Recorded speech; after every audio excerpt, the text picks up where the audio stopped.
The fact that I came to Dene College in 2016, but in 2020, of course, COVID hit, and I came home, and I've been teaching online for the last 4 years. So a lot of you guys have never seen me or know who I am. So I'll talk to you about it right now. I just realized that nobody knows what I look like.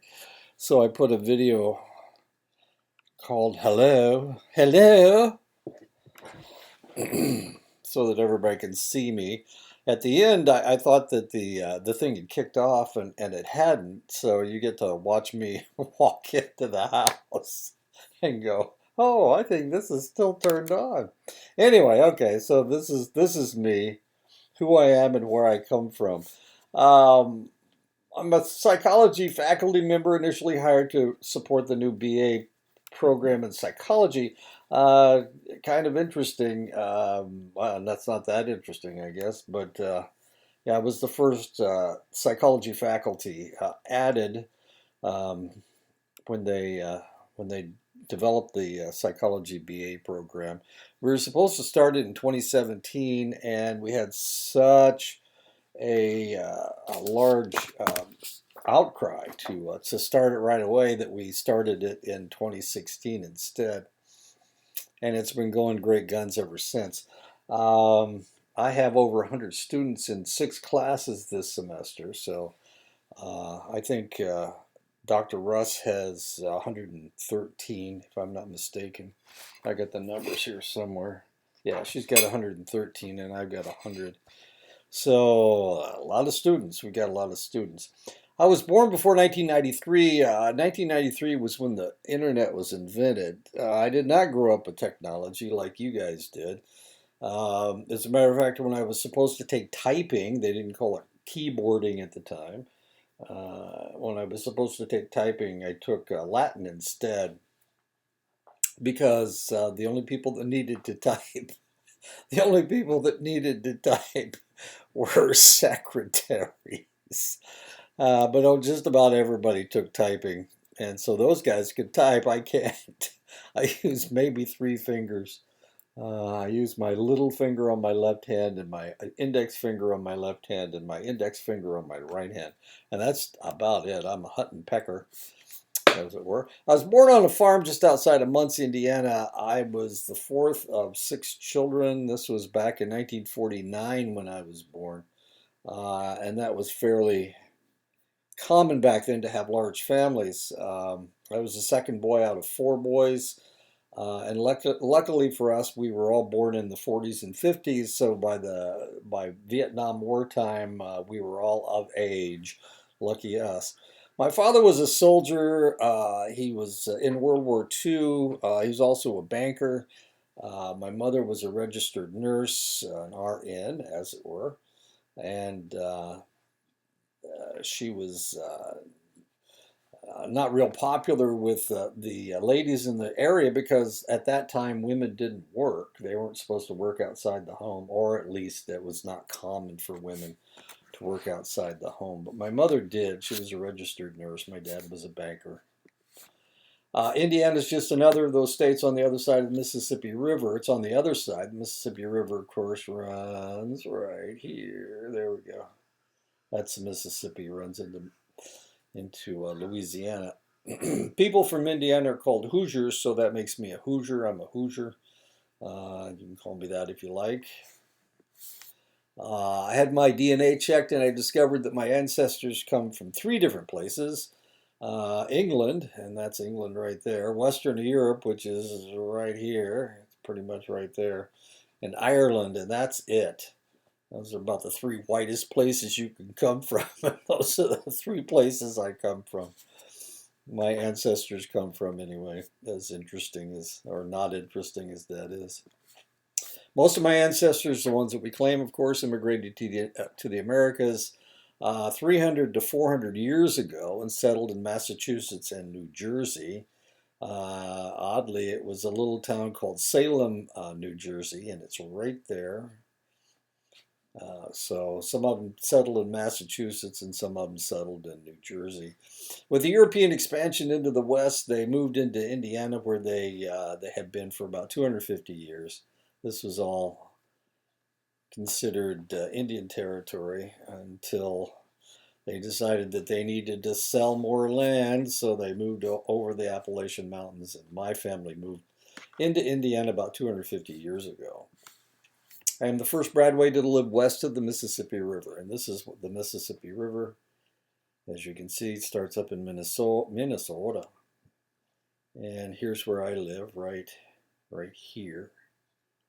That's where Lost Nation, Iowa is. I think I'm going to show it to you in a minute. Anyway, there you go. I have two U.S. presidents in my ancestry, both named Adams. So I guess if you want to blame someone for the treatment of the indigenous Americans, I could be targeted because of my ancestors, though both had fairly humane Indian policies. As you can see, they're quite good lookers. This is John Adams, and this is John Quincy Adams. Now, the interesting thing about John Quincy Adams, he has been considered the most intelligent of all the American presidents. Not that that means anything. The other thing is that both of these guys were about the same size. They're both about 5'6", and it turns out, by golly, I'm 5'6". So I don't know if that has to do with anything. I certainly don't look like either one of these guys. I thought that Indiana was the only place on earth until I graduated from Wabash College and I joined the Air Force. I found San Antonio and Wichita Falls, Texas. So I took basic training in San Antonio, Texas. This is in 1971. And my next stop was Wichita Falls, Texas. As you can see, it's north of Fort Worth, right on the Oklahoma border with Texas. In the Air Force, I was trained in medicine and I became a medical laboratory technician. The second part of my training occurred in Dayton, Ohio at Wright-Patterson Air Force Base, and that's Wright-Patterson right there. My first wife was happy with Dayton. We had 2 kids and it was only an hour away from home. But the Air Force rarely does what you want, and they assigned me to Reese Air Force Base in Lubbock, Texas. Now, Wichita Falls is right here. There's San Antonio. Here's Lubbock. My first assignment was to Lubbock, Texas. About as far away from anywhere as you can get. And the funny thing about Lubbock, and this isn't that funny, I guess, but you have to drive at least 200 miles to get to anywhere. Amarillo's right there. That's about 200 miles north.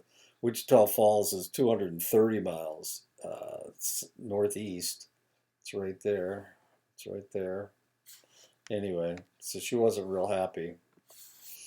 My wife was miserable and she left me, which wasn't all that sad because she was unhappy and making everyone else miserable. The good thing is that she left me with the kids. I was in Lubbock for 7 years, and of course I got the kids. I don't know how happy they were, but she sure was grouchy.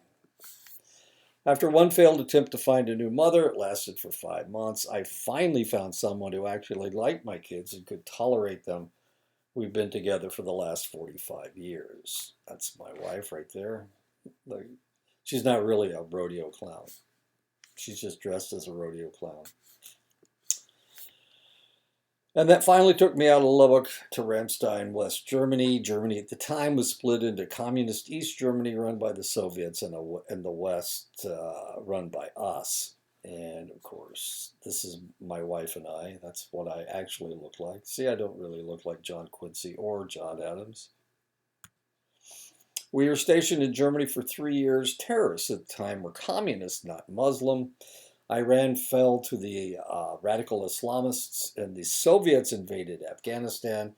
Ramstein was attacked by communist terrorists. This is what it looked like. They blew up USAFE headquarters. USAFE stands for United States Air Force Europe, and the headquarters was in Ramstein, and they blew it up. There was a bomb in this car right here, and it blew all the windows out, and it moved the building off of its foundation, strangely enough. We came back to the States to Offutt Air Force Base in Nebraska, and that's Offutt right there, just south of Omaha. That is where I processed out of the service, but my wife stayed in. We raised the kids in Nebraska with a year in California. And so we were there from 83 to 90. That's when my son graduated from high school. We were stationed at Tinker Air Force Base in Oklahoma, and we lived in Choctaw right there, and I worked in Chandler, Oklahoma. Then we went to Misawa, Japan, and that's Misawa way up north, and it's really, really cold up there, or it can be in the wintertime. We were there for about 6 months. And then my wife's mother got sick, and we had to come home. Then we went to Columbus Air Force Base, and this is Columbus, Mississippi, right here. Tuscaloosa's right there. That's where the University of Alabama is. But that's Columbus, Mississippi. Not a bad assignment. And then we went to Northridge, California. That's Northridge right there. This is the Los Angeles area. Yeah, there's Los Angeles right there. And anyway, we lived in Northridge for a while. My wife was stationed at the Rand Corporation. Then we went out to Oxon Hill, Maryland, where she worked at headquarters, Bowling Air Force Base. Back to Shepherd Air Force Base in Wichita Falls, Texas, where my wife retired out from the Air Force after 24 years. And Wichita Falls is right here. Oops, I'm sorry. It's right here. And this is Dallas, Fort Worth right here. But this is Wichita Falls, right on the Oklahoma border. I was lucky enough to land a job at Fort Belknap College in Harlan, Montana, where I was the head of the Psychology and Human Services Department for 10 years. And that's what the group looked like. Those guys are Assiniboine and Grovant.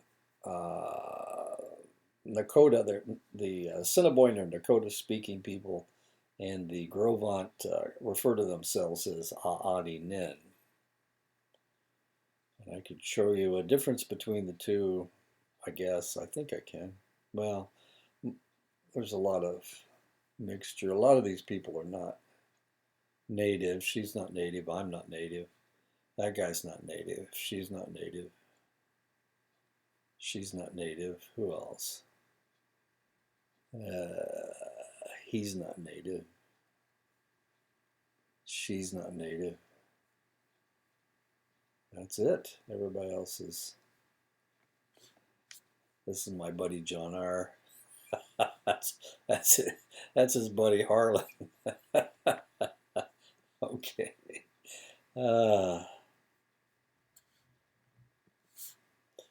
I can show you who I sold I lived on. We lived on a 20 acre ranch. I sold it to Billy Bell. There's Billy right there. This lady's Seminole. Just about everybody's from the area. I can show you the guy that sold me. He used to sell me wood. There you go. That guy right there. I'm the guy in front in the white vest, of course. You probably recognize me from other pictures.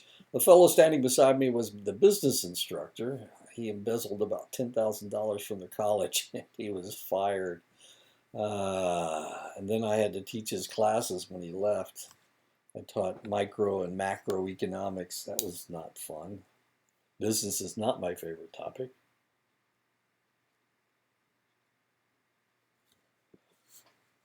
I then went to Ashford University in Clinton, Iowa. I was there for 5 years, and now I'm at Diné College. I live in Lost Nation, Iowa, home of the Children of the Corn. Actually, that's where they filmed at least the second film, Children of the Corn 2. Lots of cornfields around here. And there you go. Okay. I didn't show you where Lost Nation was. I pointed it out a couple times. Anyway, that's it. So I'll talk to you guys. Well, I get to talk to you every week. Lucky me.